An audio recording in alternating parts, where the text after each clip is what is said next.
análisis, ¿no?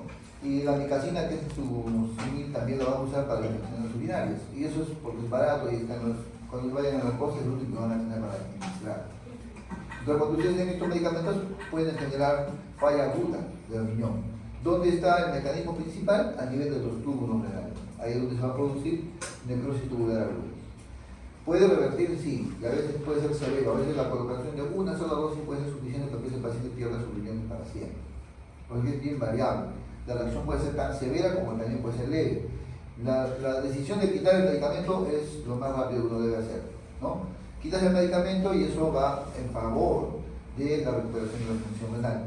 Pero una vez más, el daño es individual, de acuerdo a la idiosincrasia del paciente. Podríamos con una dosis ya los riñones ya completamente dañados y sin recuperación, como otros podrían hacerlo. Y hay la mayoría, porque ellos son la excepción, no son lo común, la mayoría no van a tener ningún efecto.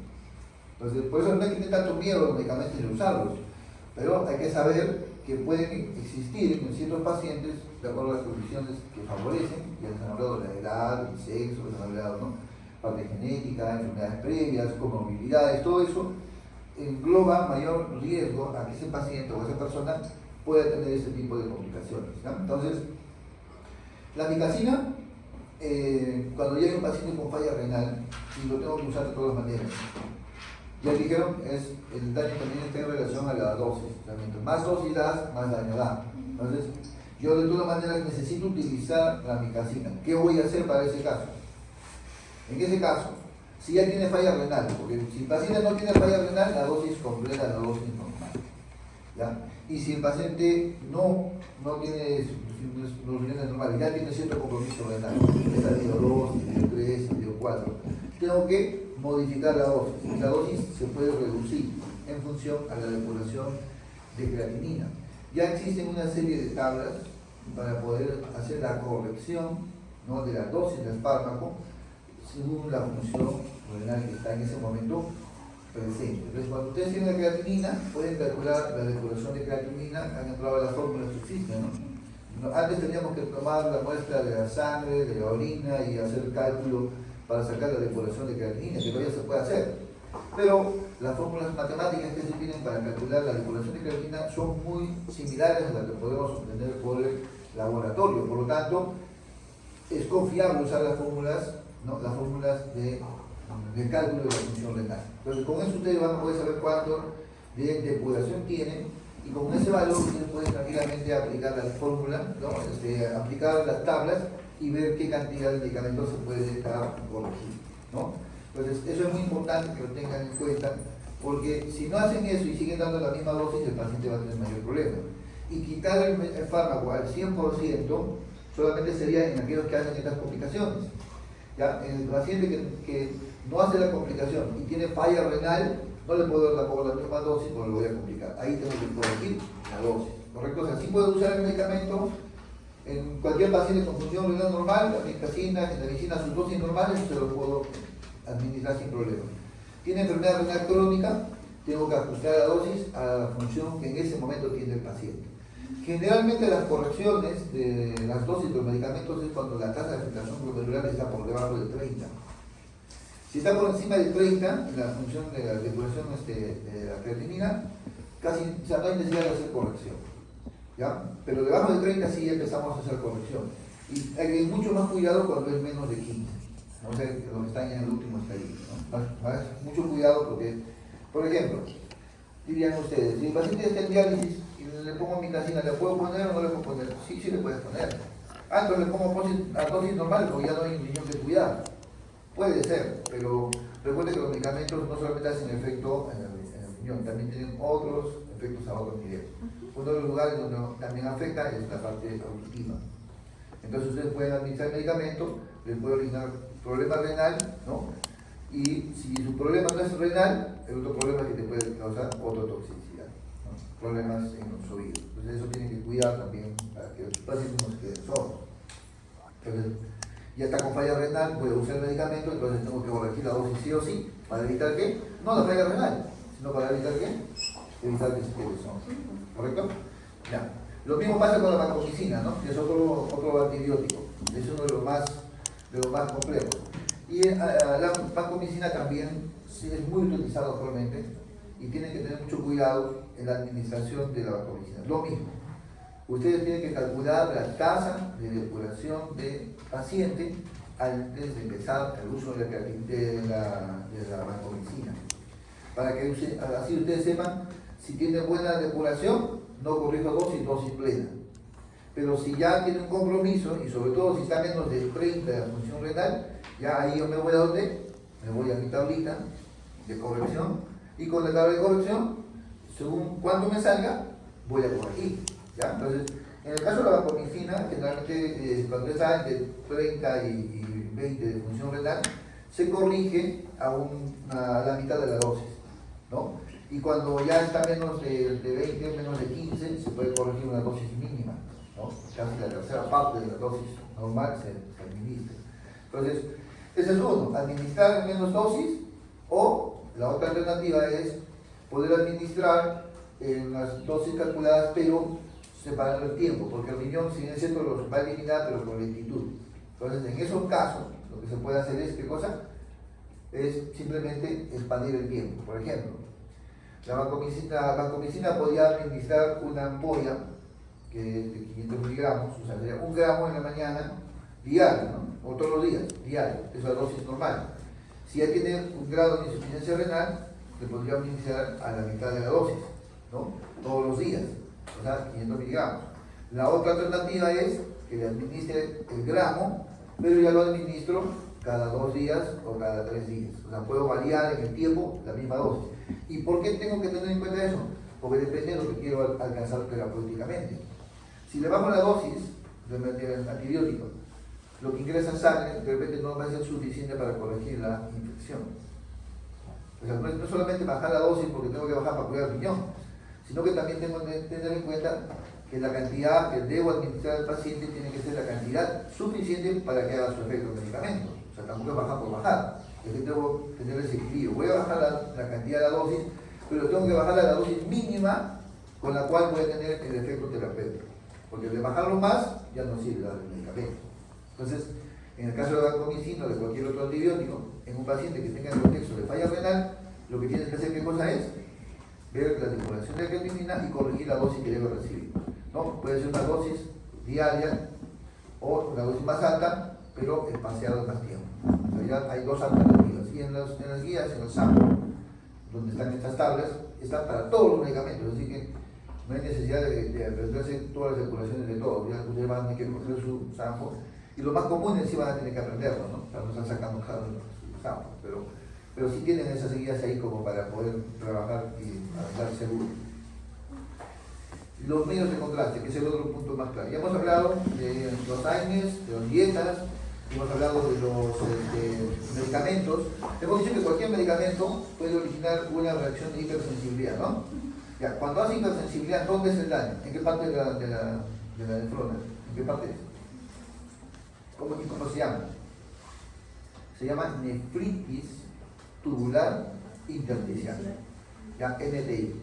Ya, lo otro es la necrosis tubular aguda, NTA. Pero los dos son distintos, ¿ah?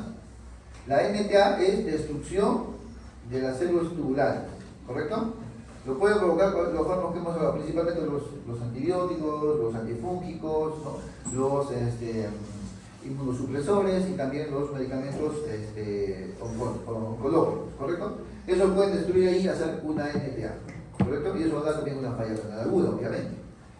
Ya, los otros medicamentos son las que originan reacción tipo de hipersensibilidad, van a ser las nefritis tubulares agudas, los NTI. Cualquier medicamento puede hacer eso, cualquiera. Entonces, si ustedes ven una elevación rápida de la creatinina en un paciente que estaba con su valor normal y empieza a subir rápido, lo que está haciendo ¿qué cosa es una nefritis tubular, ¿no? Y eso es independiente. Muchas veces nosotros suspendemos el fármaco al paciente y luego hacemos retos, porque como lo que estamos viendo ha sido, hay una diferencia entre necrosis, ¿no? Necrosis y nefritis. ¿Cuál sería en el laboratorio para que puedan diferenciar? Porque ahí tiene que ver la orina. En la orina, si hay muerte de células, se van a formar los túbulos. perdón, los cilindros, los cilindros se van a formar. En el caso de la nefritis tubular intersticial no vas a ver cilindros, puede haber sangre por la inflamación, pero no vas a ver cilindros, porque no hay muerte de células ahí, ¿no? En cambio, en la necrosis tubular aguda sí vas a ver la formación de los cilindros, ¿no? Eso te va a ayudar a diferenciar de cuál de los dos es, porque los demás síntomas todos son iguales, ¿no? Entonces, tú diferencias y tú dices, esto es una NTI. Si es una NTI, el paciente tiene la chance de volver a usar el medicamento, pero a una dosis menor. Por eso que ahí lo que hacemos es, quitamos el medicamento, dejamos que el paciente recupere su función renal y luego hacemos los retos con el medicamento. Le voy dando una dosis mínima, veo si hace el efecto. Ya, le aumento la dosis y veo si hace el efecto.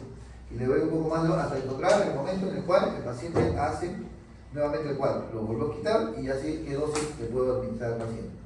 ¿Por qué? Porque es un medicamento que lo tengo que usar sí o sí. O sea, eso lo voy a hacer en el paciente al cual el medicamento lo tengo que usar sí o sí. Ejemplo clásico, el más común, de los pacientes con tuberculosis. ¿Ya? De los pacientes con tuberculosis, ¿cuántos antibióticos usamos para tuberculosis? 4. Son los 4. De los 4, ¿por qué? ¿Por qué usamos 4? Gol estándar. ¿Ya? ¿Por qué usamos los 4? Porque el Mycobacterium es intracelular. ¿Ya? Entonces, hay medicamentos de los 4, hay 2 que lo que hacen es matar al germen dentro de la célula. O sea, reconocen al germen intracelular. Los otros antibióticos matan a los gérmenes que están en la circulación, en cualquier espacio, pero no matan a los que están los que están metidos dentro de la célula, ¿no? Porque ese es un mecanismo de cómo se protege este Mycobacterium. El Mycobacterium logra supervivir porque se mete dentro de las células, está dentro, ¿no? Y al momento que hay el antibiótico pasa, ¿no? Pero en cambio los que logran reconocerlo intracelularmente, realmente lo van a poder controlar, ¿no? ¿Qué medicamentos son esos que hacen ese efecto intracelular? De la tuberculosis, ¿no? De los 4 que hemos mencionado, los más importantes por eso. Piracinamida, isoniazida. Piracinamida es uno, otro. Rifampicina. Isoniazida, otro. Rifampicina. Y otro, el Camputol. Ya, de esos hay 2 que son intracelulares. ¿Cuáles son? La rifampicina y Rifampicina 1. isoniazida. Isoniazida, los 2. Y para nuestra mala suerte, muchos pacientes con tuberculosis, si dejan de recibir esos medicamentos, no podemos curarlos de la tuberculosis. O sea, los tenemos que dar sí o sí. Entonces, el paciente le das el esquema, empieza, normal, sus controles, puede ser que pedir basal, primero ver cómo está entrando al recibir el medicamento, y en su control viene y encuentras que la ureamina está trepando. ¿Qué dices? ¿Qué está haciendo? Una reacción inflamatoria. En el examen de orina no hay cilindros. En lo que estamos frente a una NTI, una nefritis tubular intersticial. Entonces, ¿qué hacemos? Quitas el medicamento. Una vez que se recupera la función renal, luego vas a empezar a hacer los retos.